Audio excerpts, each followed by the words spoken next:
In 1860, a French naturalist was cutting his way through the Cambodian jungle in search of exotic insects.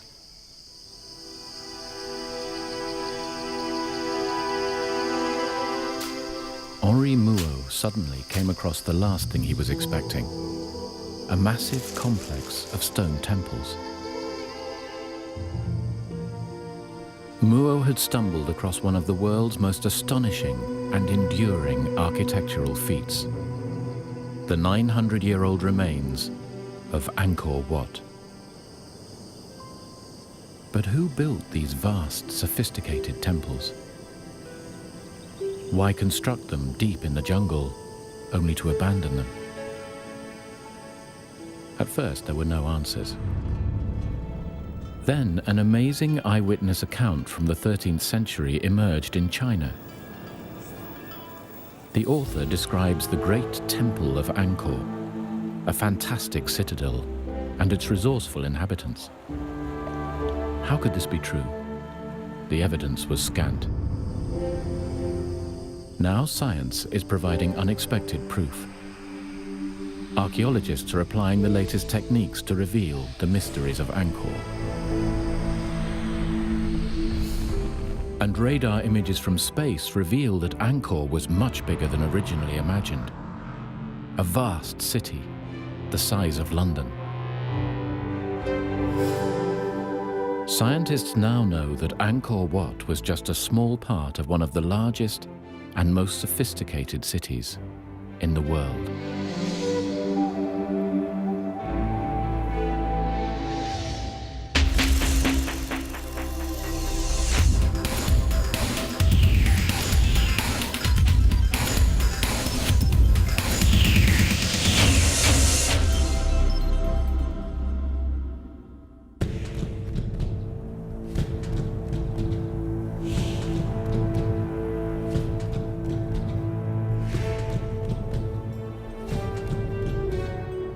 Angkor Wat, one of the world's true enigmas, its size and purpose baffling. Larger than any cathedral, it is truly one of the greatest structures ever built. Its towers, shaped like lotus flowers, were raised 100 years before the Cathedral of Chartres in France. The buildings are laid out on a vast scale, stone shrines ascending one upon the other as if reaching for the heavens.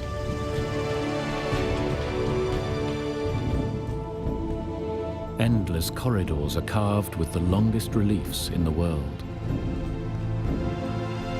The precise construction would be hard to match even with lasers used by modern surveyors. Archaeologist Charles Hyam has studied all aspects of Angkor and its inhabitants, the Khmer.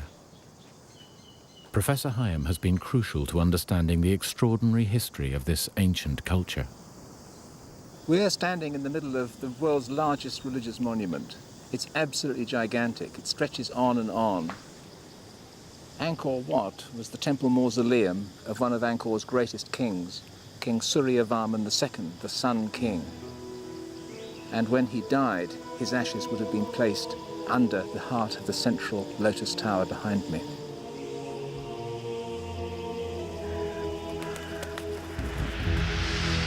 Angkor Wat, meaning Holy Temple, is symbolic in every way. Its vast square moat represents the oceans around Mount Meru, legendary home of the Hindu gods. When Henri Mouot stumbled across Angkor in 1860, he wrote, "One of these temples, a rival to that of Solomon and erected by some ancient Michelangelo, might take an honorable place beside our most beautiful buildings. It is grander than anything left to us by Greece or Rome." The Frenchman suspected that the temples belonged to a huge and sophisticated civilization, but he had no evidence. Angkor Wat lies in the northwest floodplains of Cambodia, just above the Great Lake.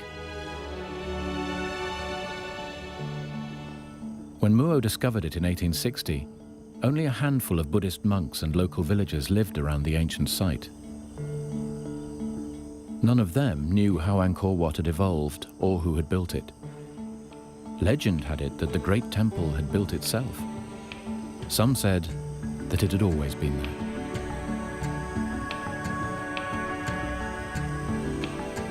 In Europe, the publication of Muo's journal created a sensation.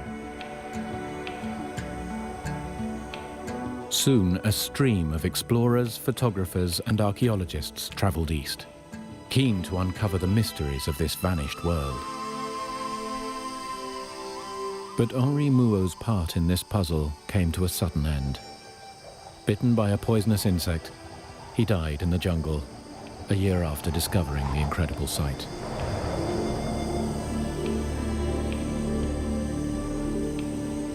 As early explorers began to strip away the jungle, they discovered even more temples. The walls of the vast monuments were covered in intricate carvings. These reliefs illustrate legends of an ancient culture and its religion. The sandstone sections were carved in place. They would have taken the artists decades to complete. Inscriptions here are written not only in an ancient Cambodian language, but also, mysteriously, in Sanskrit, the priestly language of the Hindus. One of the great breakthroughs has been the translation of the entire corpus of Angkorian inscriptions by a French scholar, Georges Sedez, in 7 thick volumes. And so, bit by bit, the actual internal history of Angkor has been unravelled, and that's been absolutely critical.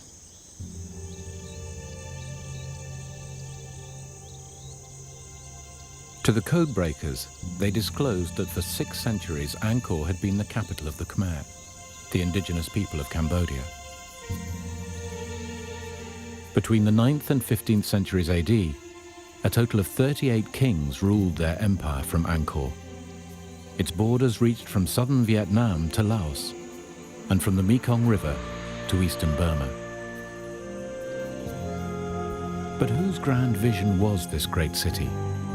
And why was it built in the middle of the jungle? The deciphering continued. Then an astonishing discovery was made. A junior Chinese official on a diplomatic mission visited Angkor in the summer of 1296 AD.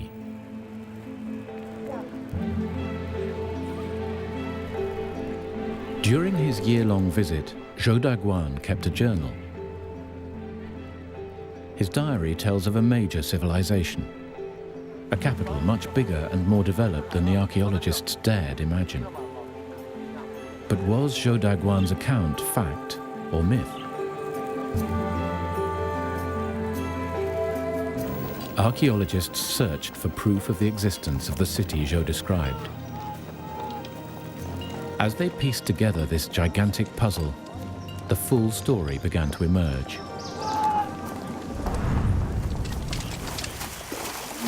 For thousands of years, the indigenous people of Cambodia, the Khmer, had cut rice fields from the jungle. These farmers were a largely self-contained and peaceful race. But from the 1st century AD, small feuding kingdoms developed around the country. In the 8th century, a great leader emerged. To find a site for a brand new sacred capital, he abandoned his home city in the eastern part of Cambodia and ordered all his subjects to cross the Mekong River in a great march west.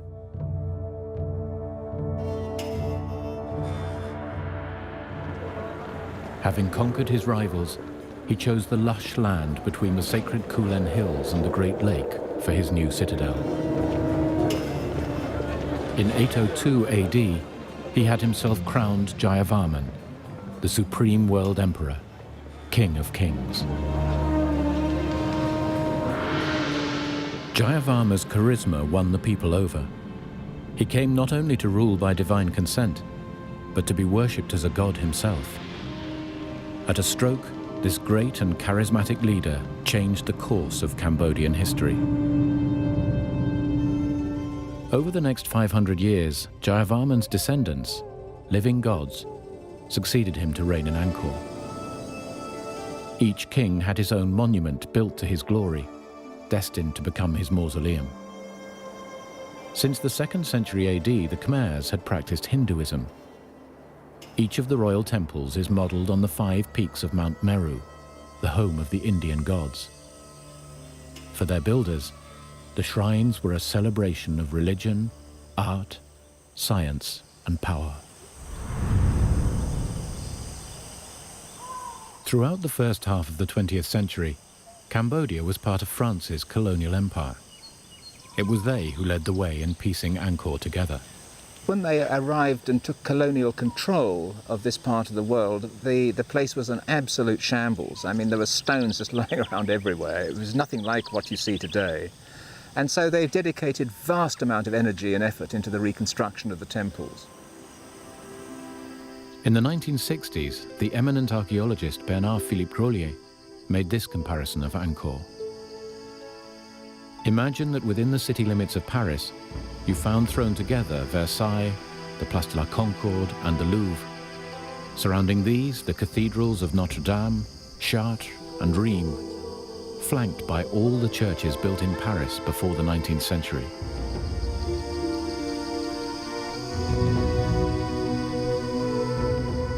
Since Henri Mouot had first discovered Angkor in 1860, much had been learned about its history. But almost nothing was known about the culture responsible for these incredible monuments.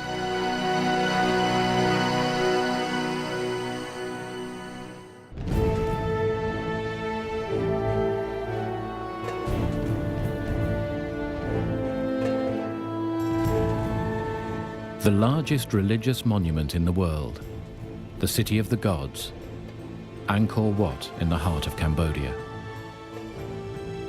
But is this astonishing temple only the visible tip of a greater unseen mystery?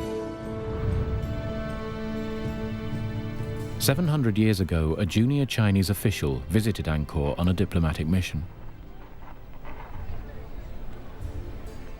During his 11-month stay with a Cambodian family, he recorded many aspects of life in Angkor.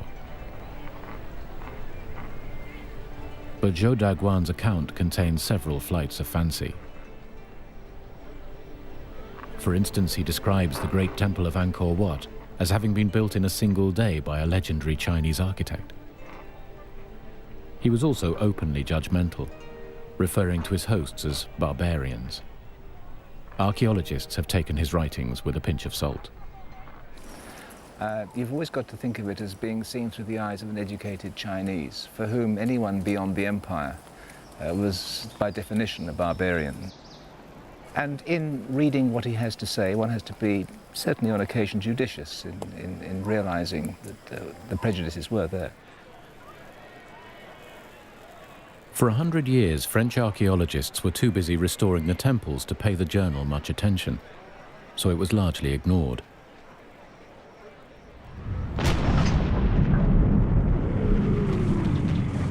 Then, in the 1970s, the murderous regime of Pol Pot stopped all work at Angkor. His army of communist revolutionaries, the Khmer Rouge, laid thousands of landmines around the site, rendering it off-limits for years.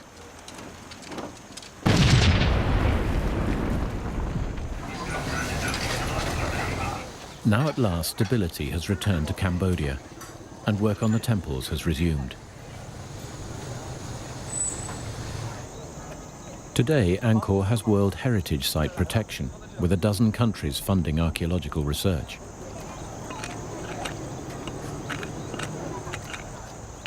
With much of the major restoration work complete, the focus has shifted away from the temples at the center and onto the outlying pieces of the puzzle. Just north of Angkor Wat, an 8-mile wall encloses the remains of several magnificent stone temples. Explorer Henri Mouot suspected in 1860 that this was once the Khmer's great capital of Angkor Thom, the holy city. The perfectly square wall, like Angkor Wat, is surrounded by a moat and covers an area the size of Manhattan Island. At its center is the Bayon Temple. In his journal from 1296, Zhou Daguan describes a busy city teeming with life. Archaeologists are now looking for evidence that this is the great metropolis he was describing. But any evidence has all but vanished under dense forest.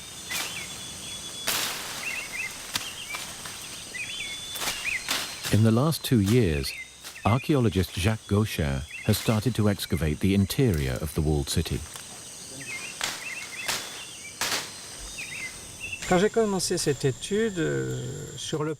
When I started this study, we knew almost nothing because everything was covered in forest. The only surviving features were the stone temples and the foundation of a royal palace, but we knew nothing of the rest of the 900 hectares within the city wall. For a while, it seemed that Gaucher was fighting a losing battle, but his persistence is at last producing results.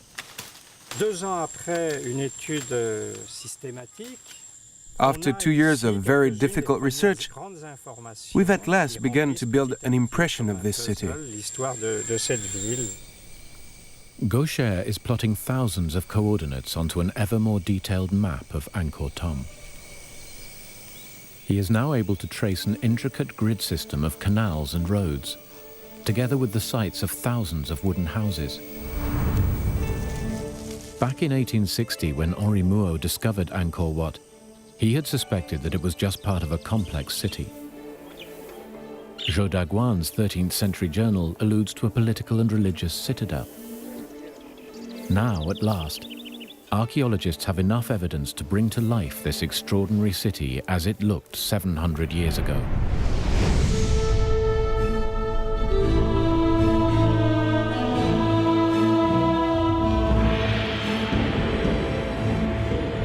Angkor was a capital far bigger and far in advance of any European city of the time. Jacques Gaucher's findings confirm the accuracy of Zhou Daguan's account. What he describes is fact, not fantasy. These are the monuments which have caused merchants from overseas to speak so often of Cambodia the rich and noble. If you are looking for gold lions, gold Buddhas, bronze elephants and bronze horses, this is where you'll find them.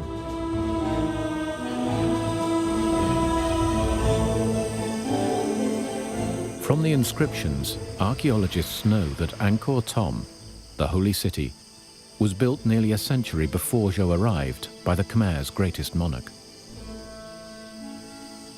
Jayavarman VII ruled over Cambodia between 1181 and 1219. Known as the Great Builder King, he expanded the empire further than any other Khmer ruler. Within the city walls, the king built a palace befitting his mighty empire. The royal palace stands to the north of the Golden Tower. Lintels and columns, all decorated with carved and painted Buddhas, are immense. The roofs too are impressive. Long colonnades and open corridors stretch away, interlaced in harmonious relation. Jacques Gaucher's excavations at the royal palace confirm Zhou's account.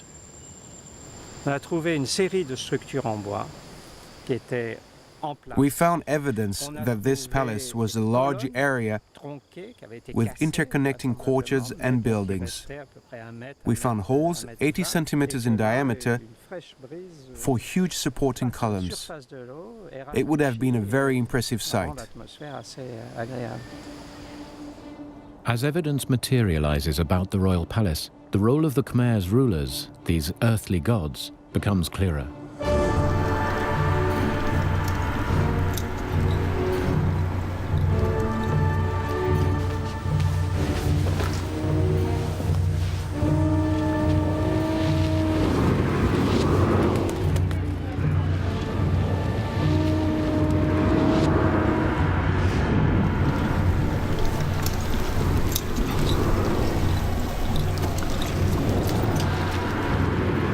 During his stay, Zhou Daguan had several audiences with the ruling king. Every time I was admitted to the palace for an audience with the king, he came forward with his chief wife and took his place in the embrasure of the golden window in the main audience hall. Zhou himself came from a culture with a ruler elevated to godhood. The Chinese approved of the Khmer's devotion. These people know what is due a king. The king topped a social pyramid that stretched down to the lowest peasant. The monarch's potency showed itself in a legend Zhou Daguan relates. Out of the palace rises a golden tower, to the top of which the ruler ascends nightly to sleep. It is common belief that in the tower dwells a genie, formed like a serpent with 9 heads, which is lord of the entire kingdom. Every night, the genie appears in the shape of a woman with whom the sovereign couples. Should the genie fail to appear for a single night, it is a sign that the king's death is at hand. If the king should fail to keep his tryst, disaster is sure to follow. Well, I'm not sure about that. He would have been a fine king had he been able to do that for any length of time. But what we do know is that it was a practice of the aristocrats to send, and the regional landed gentry, as it were, to send up a woman from their family to be a member of the king's entourage, to become a concubine, which would, in a sense, bind the provinces to the centre in a very physical manner. And it wouldn't be surprising if indeed the king did have a very substantial harem from which to choose. Zhou Daguan notes that the king had 5 wives and a harem of 3,000 women. The king was rarely seen outside the palace, but Zhou describes one such occasion, the New Year festival. As night comes on, the king is besought to take part in the spectacle. The rockets are fired and the crackers touched off. The rockets can be seen from 13 kilometers away. The firecrackers, large as swivel guns, shake the whole city.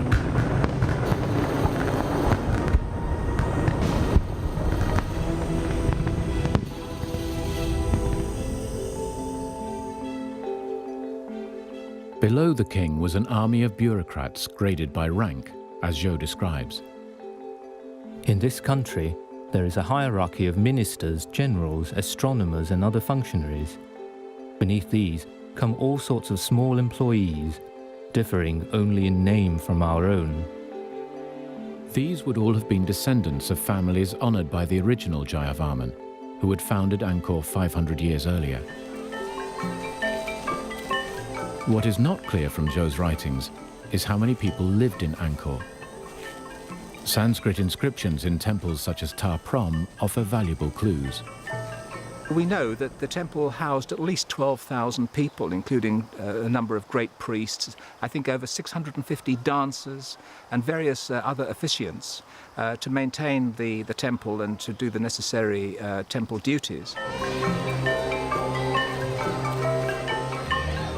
If 12,000 people served a single temple, what was the overall population? Jacques Gaucher's new research is not yet complete, but it does support an educated guess. To give a number, this city could have been between 80,000, 90,000 and 150,000 people. In the same period, the population of London totaled no more than 30,000. So, discoveries are confirming that what Henri Mouot suspected and Zhou Daguan alleges is correct.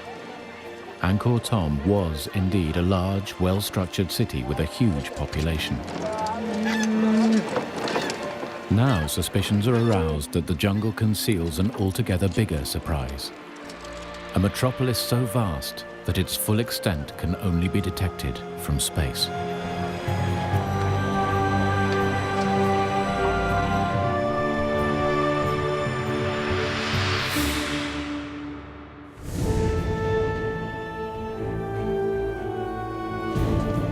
The search for the hidden empire of Angkor was about to take an unexpected turn.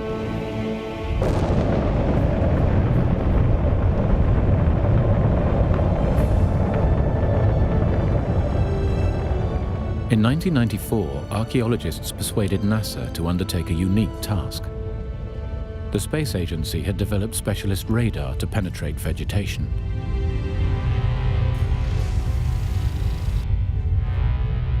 Their challenge was to probe the area of Angkor in Cambodia as the Space Shuttle Endeavour passed over Southeast Asia.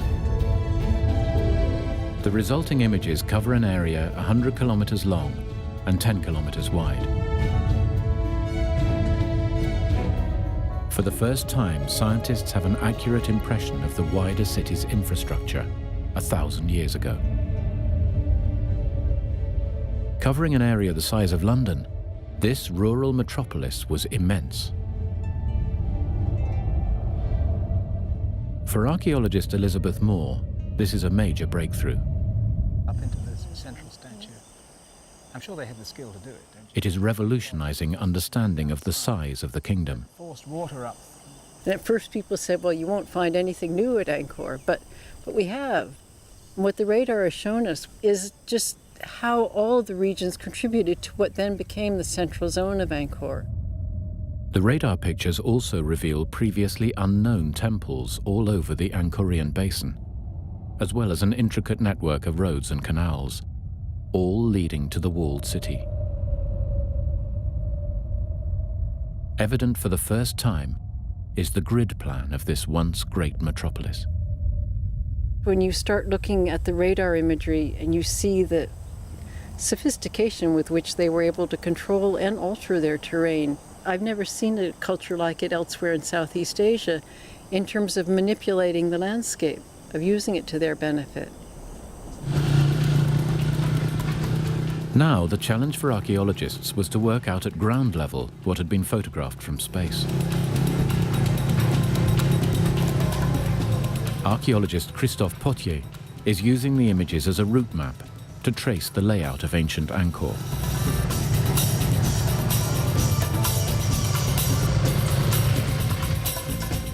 The newly discovered temples were at the center of their own communities. Just like village churches in Europe, they indicate the size of each settlement, showing the true extent of the metropolis.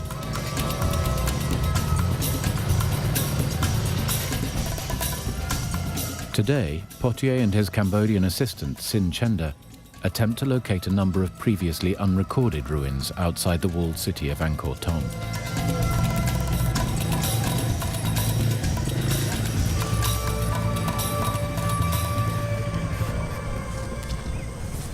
Wow, super.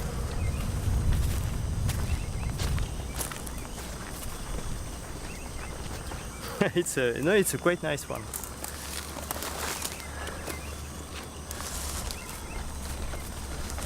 It seems to be a Garuda. You can see very clearly the Garuda with his wings is like an eagle, and quite interesting. Unfortunately, it has been badly damaged, but it's nice. And compared to the style, it could be a late 9th century, maybe first part of the 10th. Temples like this would have been the centers of villages housing between 100 and 300 people.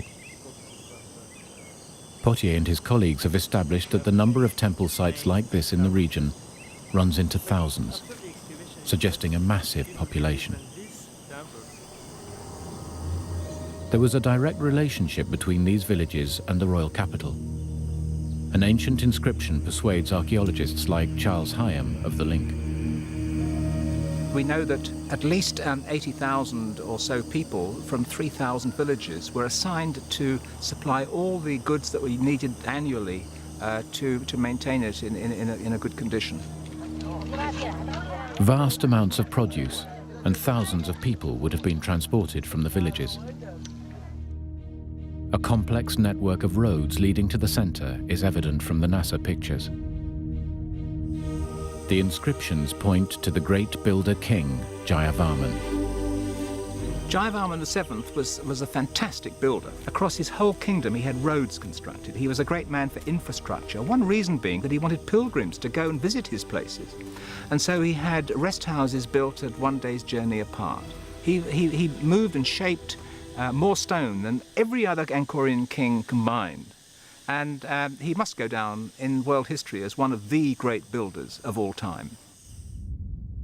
If all the outlying temples were connected in one giant conurbation, then Angkor can be acknowledged as a rural metropolis, as big as modern-day London, At its heart, a walled royal enclave the size of Westminster.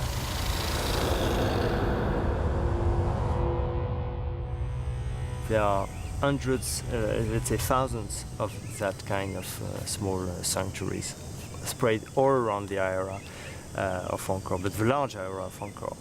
And it's that show, obviously, when there was village everywhere, almost everywhere. Early research suggests that this metropolis could have had a population of 1 million people.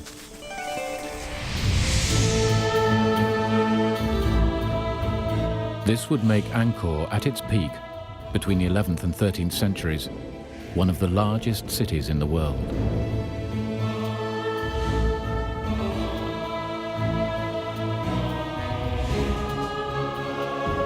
The indigenous Cambodians, the Khmer, were powerful and successful.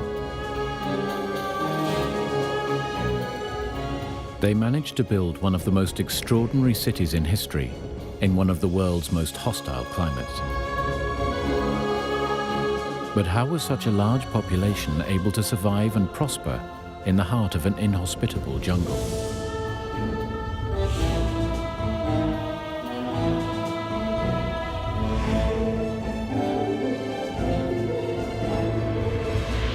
The answer lies in the Khmer's ability to harness their most precious asset. Cambodia has 8 months without rain, when rivers become a muddy trickle. Then, for a few months, the monsoon brings floods. For this reason, Angkor is built close to the Great Lake, which swells to 4 times its size in the rainy season. It not only provided precious water throughout the year, but also an inexhaustible supply of fish. Zhou Daguan records, Of all the fish, the black carp is the most abundant. Next in number, the tench and freshwater congers. The prawns of Channan weigh as much as half a kilo apiece. Crocodiles there are as large as boats. Apart from fish, the staple diet, like most of Asia, was rice. Paddy fields need a plentiful supply of water to ensure a healthy crop. When the founding ruler Jayavarman arrived at Angkor, there were already peasant farmers cultivating ancient rice fields. But from the 9th to the 13th centuries, successive god kings ordered thousands more acres of jungle to be cleared for rice production. Water had to be cleverly harnessed to irrigate the new fields. If the system failed, the very survival of the kingdom would be at stake. Well-maintained canals were also crucial to Angkor. Every day, tons of heavy stones for the construction of temples would be transported by canal from the Kulen Hills, 50 kilometers away. Planning expert Jacques Gaucher believes the success of Angkor is due to the elaborate system of interconnecting waterways. You have tanks or ponds which are dug to keep also this water, and you have some canalization. This royal palace is full of small canalization. The city is full of channels, and the outside, the territory, is also full of big channels. These systems, which are at different level of scale, they must have been connected to each other. It was the Khmer's ability to harness water that made them unique. While the Dutch were experimenting with their first canals, the Khmer were already past masters. The most recent excavation by Jacques Gaucher reveals the complexity of Khmer water management within the royal city. His surveys have uncovered 2 huge reservoirs, each measuring 300 meters long and 20 meters wide. A major road intersected them. Water needed to flow around the city. What Gaucher wanted to know was how the road could be used while water still flowed from one reservoir to the other. So he began to dig. The excavation unearthed a stone dike where the road and reservoirs met. It also shows that the reservoirs were built on slightly different levels. Beneath the surface of the road, narrow channels in the dike allow water to filter from the upper reservoir into the lower. But the arrangement may have been too finely balanced.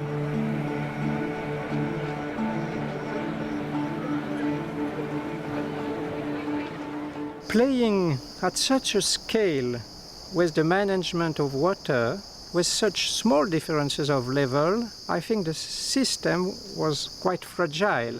And if there were any variability in the environment or in the maintenance of the city, for social problems or political ones, I think the precision, I mean the ultra sophistication can have been a weakness in the system in a way. This complex system provided water throughout the royal city for drinking, cooking, and even bathing.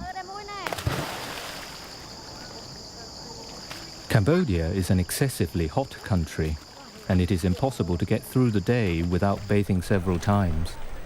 There are no bathhouses, no basins. However, every family has a pond, or several families have one in common. Men and women go naked into this pond. The construction of extensive water systems and great stone temples in the jungle demanded colossal manpower. Why would the Khmer be prepared to devote so much of their year toiling in the king's name? Why was it that the peasantry out there in the fields contributed so much labour, willingly it seems, to the maintenance of the centre? And the answer may well be that they really believed that the king was a god and they were working in the service of the deity, and this kept them going. Oh, I think without a doubt, I fully agree with you. You couldn't have built the city of Angkor without that kind of firm belief.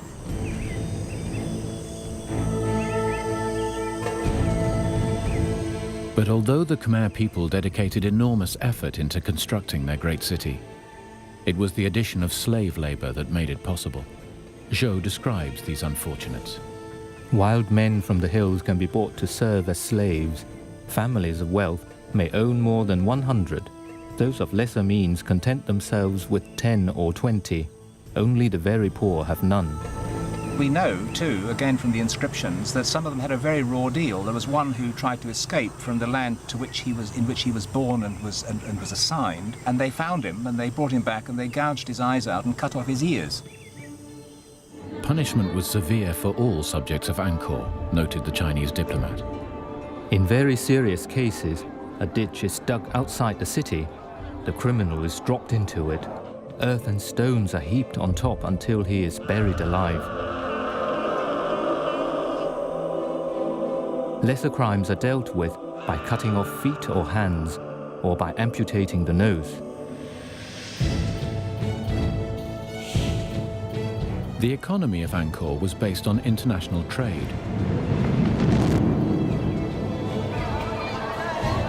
The Khmers produced food for their swelling population, but there was a surplus for trade with neighboring states. They wove fine cloth, cast huge bronze statues, and exported ivory, kingfisher feathers, beeswax, and scented wood. Their main trading partner was China. The reliefs of the Bayonne reveal a Chinese trade junk coming across the waters of the Great Lake just south of Angkor. And we know that there was indeed a great deal of trade going on because of the more recent archaeological research that has been excavating in the royal palace, and there they've been unearthing a considerable quantity of Chinese ceramics.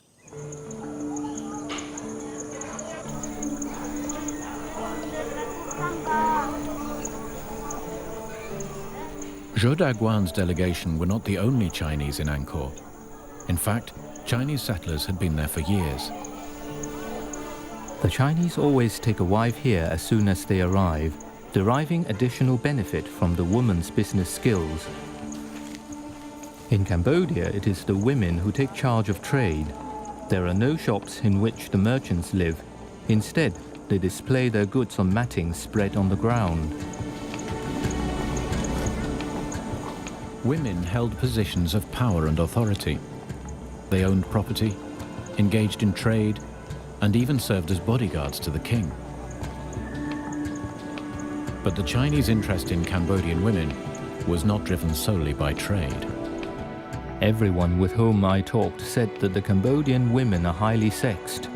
1 or 2 days after giving birth to a child, they are ready for intercourse. If a husband is not responsive, he will be discarded.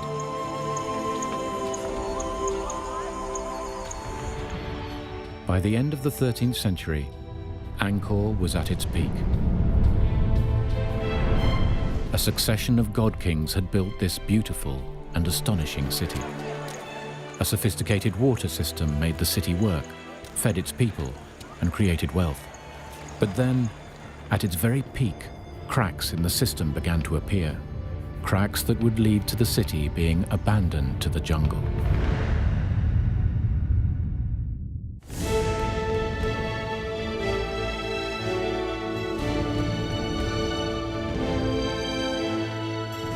It took nearly 500 years for Angkor to grow to the vast city that the Chinese diplomat Zhou Daguan described in 1296.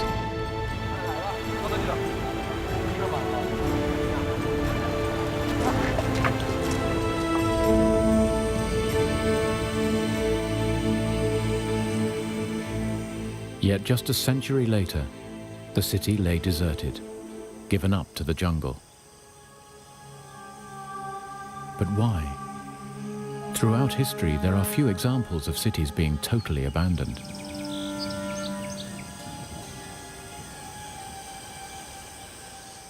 One key factor is known.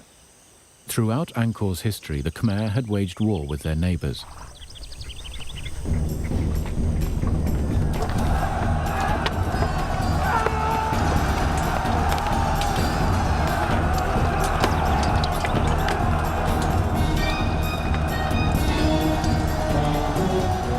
In the early years of Angkor, the Vietnamese Chams were the Khmer's sworn enemies. Most of the temple walls around the capital depict epic battles against the Chams.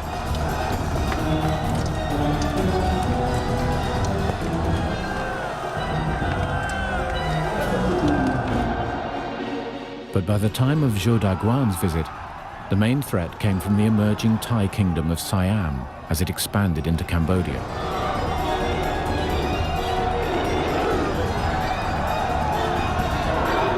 He recounts, Recently, during the war with Siam, whole villages have been laid waste. in the diplomat's eyes, the Khmer army was ill-prepared for war. Soldiers move about unclothed and barefoot. In the right hand is carried a lance, in the left a shield.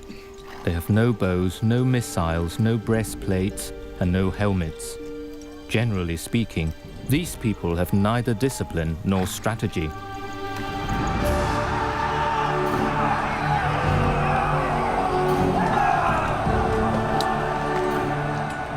Inscriptions show that in 1431, the Thais sacked Angkor. They looted everything possible, enslaving much of the population, including the king's entire harem, and carried them off to Thailand.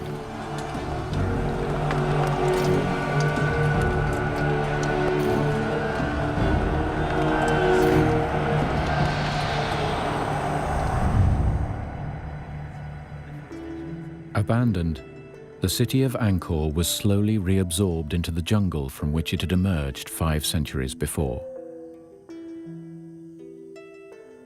Henri Mouot wrote in 1860, "One must ask, what has become of this powerful race, so civilized and enlightened to create these gigantic works?" The conventional explanation is that the empire's rulers lost their grip on power, and the Thais simply scared them off. But the mystery of Angkor takes another twist.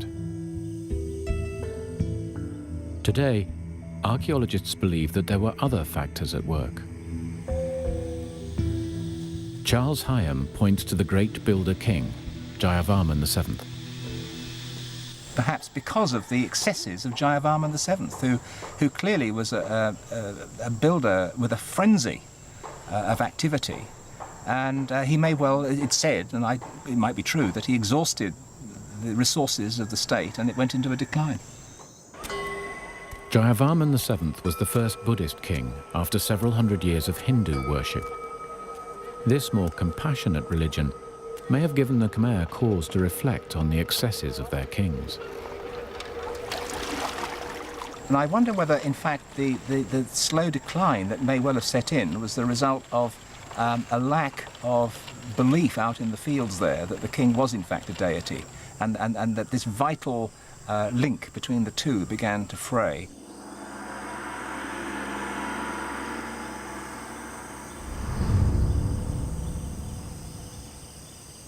Jacques Gaucher theorizes that while the Khmer's success can be attributed to the harnessing of water, it could also have led to their undoing. Such was the fine balance of nature that if irrigation and the storage of water were not kept up, they could easily fall into disrepair. Le système à ce moment-là devient fragile et on voit très bien. The water system was very fragile because it was so sophisticated. And the problem is, if it's not well maintained, it could easily become blocked by sediment. The kings who came after Jayavarman VII were less interested in grand building plans. It's also possible they stopped maintaining the intricate water system. Deforestation was also a likely contributor.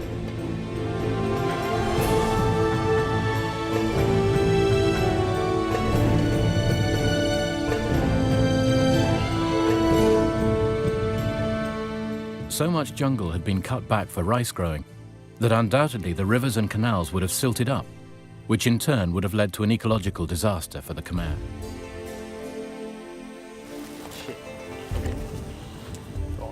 Christophe Potier believes the clues are obvious. The pond is very clear there with the water.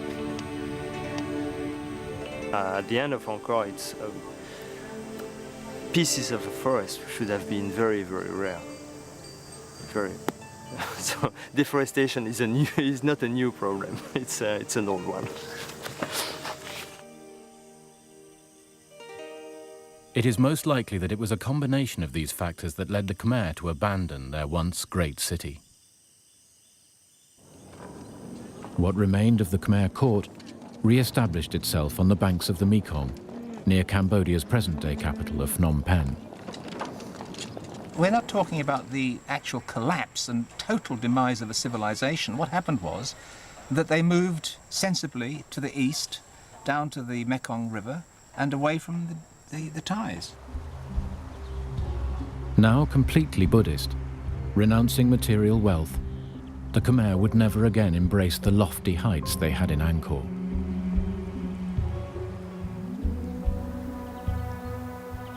For 400 years, Angkor lay derelict and forgotten, until its rediscovery by Henri Mouot in 1860.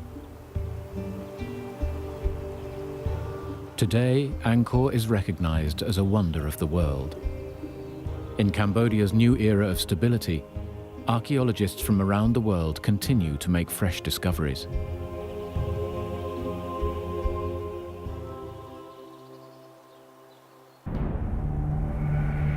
At last, a world lost to the jungle is re-emerging. A major metropolis that for over half a millennium dominated a thriving empire. One of the greatest cities the world has ever known.